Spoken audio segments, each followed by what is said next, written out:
गुलाम अली जब उस नहर के करीब आए, नहरनुमा नाले के करीब आए, तो उन्हें कुछ महसूस हुआ कि वहाँ पर तो कोई पैर लटकाए बैठा है। जब वो और ज़्यादा करीब आए तो उन्होंने देखा कि ये तो एक लड़की है और उनका झोला, यानी उनका ऑफिस का जो झोला था वो वहीं पर उसके पास पड़ा हुआ था और थैला उठाने के लिए मजबूरन उसे मुखातिब करना बेहद ज़रूरी था। वो पहले खखारे और फिर बोले, बीबी ये मेरा थैला आपके करीब रखा है, मैं ये उठा सकता हूँ? उनकी आवाज़ सुनते ही उस औरत ने सर घुमाकर पीछे देखा। जैसे ही उसने पलट कर देखा तो गुलाम अली साहब की आंखों के सामने तो जैसे फेरे घूम गए। इस कदर की हसीन और जमील और खूबसूरत औरत उन्होंने तो अपनी जिंदगी में कभी न देखी थी और ना ही कोई इतना खूबसूरत उनके सामने आया था। 2-4 लम्हों के लिए तो वो हाल बेहाल हो गए थे। ये औरत, जिसे लड़की कहना जरा ठीक होगा, गुलाम अली साहब का थैला पकड़कर उठ खड़ी हुई और उनकी तरफ थैला आगे बढ़ा दिया। थैला देखने के बहाने जब उन्होंने उसका हाथ देखा तो बस उनकी आंखें वहीं के वहीं ठहर गई। उसके हाथ का हुस्न भी अल्फाज में ढालना बेहद मुश्किल है। उन्होंने अपना थैला लिया, अपने आप पर काबू किया और वो थैला लेकर अभी पलटने ही वाले थे कि अचानक उस लड़की ने कहा, मैं यहाँ पर तन्हा हूँ, क्या मैं आगे का सफर आपके साथ कर सकती हूँ? देखिए ना, शाम होने वाली है और मैं यहाँ पर अकेली हूँ, आप मुझे साथ ले चलिए। अगर रास्ते में कोई तांगा मिला तो मैं वहाँ से तांगे में बैठ जाऊंगी। तो गुलाम अली ने जवाब दिया, जैसी आपकी मर्जी खातून। उन्होंने उस वक्त कोई भी फौरन सवाल करना मुनासिब नहीं समझा। वो आगे बढ़े और 2 कदम पीछे वो लड़की भी इनके साथ चलने लगी। अब गुलाम अली का जहन रोबे हुस्न से निकलकर कुछ सोचने के काबिल हुआ। वो सोचने लगे कि इतनी तन्हाई में, इतने वीराने में एक खूबसूरत लड़की आखिर जा कहाँ रही है, क्योंकि उसका लिबास, उसके बातचीत करने का तरीका और उसका हुस्न ना ही यहाँ की मकामी औरतों जैसा था और ना ही उसके जो अदाएं थी वो यहाँ पर किसी और में थी। वो बहुत ही सुलझे अल्फाज और लहजे में मुखातिब हुई थी और जो लिबास उस लड़की ने पहना हुआ था वैसा तो जागीरदारों की औरतों का भी लिबास नहीं हुआ करता था। चलते चलते वो गैर महसूस अंदाज में गुलाम अली के बराबर में आ गई और तभी उन्हें वही मानूसी खुशबू महसूस हुई। वो परदेसी ही लग रही थी क्योंकि उसका लिबास भी ऐसा ना था जो इस इलाके की खवातीनों का था। तभी चलते चलते गुलाम अली साहब ने सवाल किया, खातून आप कहाँ की रहने वाली हैं और इस वक्त कहाँ जा रही हैं? तभी उसने जवाब दिया, मैं फतेहपुर के करीब जो इलाका है वहाँ पर रहती हूँ। आज दिल के मजबूर करने पर आपके साथ में हूँ। तभी गुलाम अली ये सुनकर बड़े हैरान से हुए और बोले, खातून फतेहपुर तो मेरे गाँव से कुछ ही दूर है। दरमियानी इलाके का जो आप जिक्र कर रही हैं वहाँ से तो मेरा 2-3 बार गुजर भी हुआ है।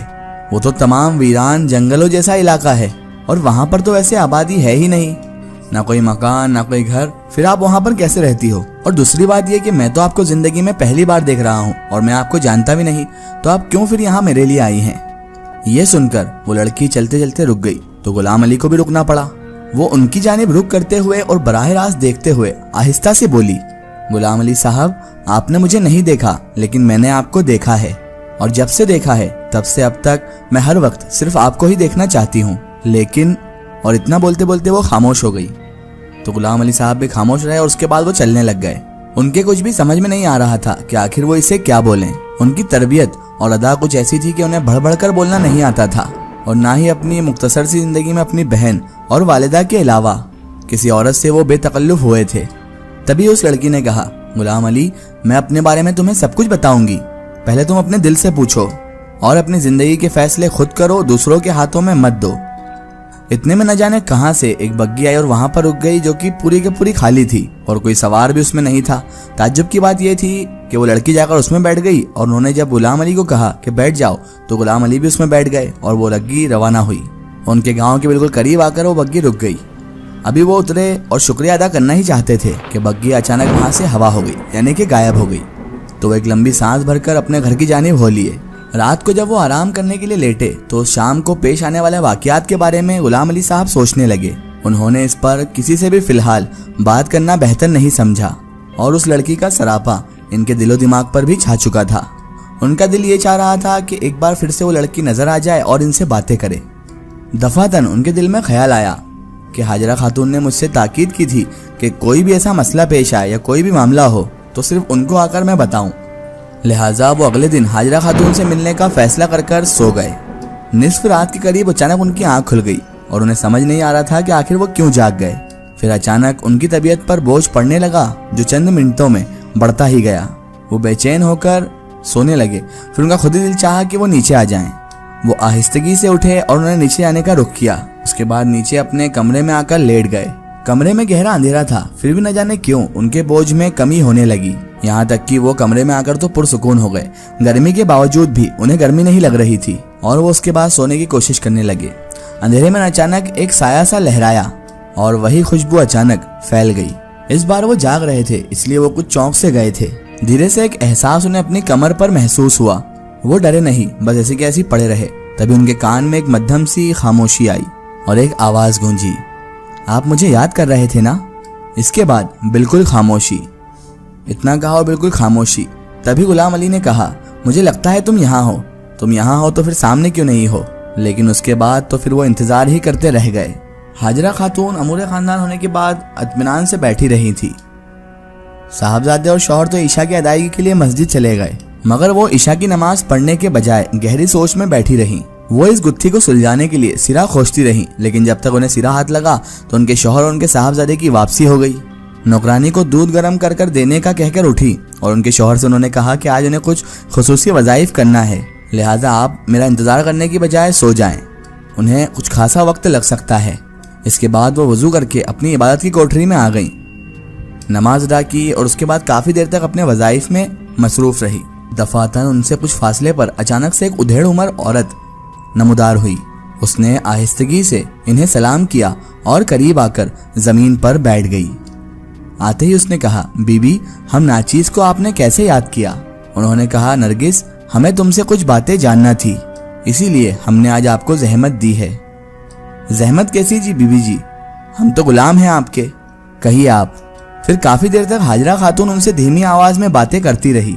मुतमईन होने के बाद उस खातून को जाने की इजाजत दे दी। नरगिस अलविदा सलाम करने के बाद वहां से ही गायब हो गई और हाजरा खातून फिर दोबारा पढ़ाई में मशगूल और इबादत में मशगूल हो गई। निस्फ कुछ घंटे पढ़ने के बाद उन्होंने कुछ पढ़कर मगरिब की जानिब फूंक मारी और उसके फूंक मारने के चंद लम्हों बाद ही एक लड़की उनके सामने मौजूद हुई। उसने दुपट्टा और रखा था, उसकी निगाहें झुकी थी और हाजरा बीबी से 2 कदम दूरी पर आकर उसने अदबन सलाम किया। तभी हाजरा खातून ने कहा, बेटी मेरे करीब आकर बैठो, मुझे तुमसे कुछ बात करनी है। तो वो लड़की खामोशी से उनकी जाए नमाज के पास बैठ गई। बेटा, मुझे पता है तुम भी हमारी तरह मुसलमान हो। कुलसुम नाम है ना तुम्हारा? तुम्हारे वालिद फौत हो चुके हैं और तुम इसके अलावा हाफिज कुरान भी हो, इसलिए मेरे दिल में तुम्हारा बड़ा एहतराम है। अब तुम बताओ कि गुलाम अली से तुम्हें क्या दिलचस्पी है बेटा? तो वो लड़की कहने लगी, जब आप मेरे मुतालिक सब कुछ ही जानती हैं तो आपको ये भी मालूम ही होगा। नहीं बेटा, मुझे ये नहीं मालूम, इसलिए तुम खुद ही कुछ बता दो।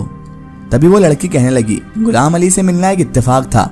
मैंने उन्हें देखा लेकिन उन्होंने मुझे नहीं देखा, लेकिन जब मैंने उन्हें पहली बार देखा उसके बाद मुझे कुछ भी और देखने की ख्वाहिश ना रही। मुझे उनके जाहिर से उनका बातीन नजर आया। मैंने उन्हें जाहिरी देखने के बाद पसंद जरूर किया था, लेकिन कई रोज उनके साथ ही उनका बातीन भी देखा, तो अब मेरा इरादा तो पक्का है और मैं अपनी मोहब्बत और चाहत का अहवाल अपने लफ्जों से बयान नहीं कर सकती, बस मैं इल्तिजा ही कर सकती हूँ। ये कहने के बाद उस लड़की ने, जो कि एक जिन्नजादी थी, अपने हाथ हाजरा बीबी के पांव पर रख दिए और उसकी सिसकियां खामोश फिजा में गूंजने लगी और उसके अंदाज ने हाजरा खातून को भी अब सुन कर दिया था।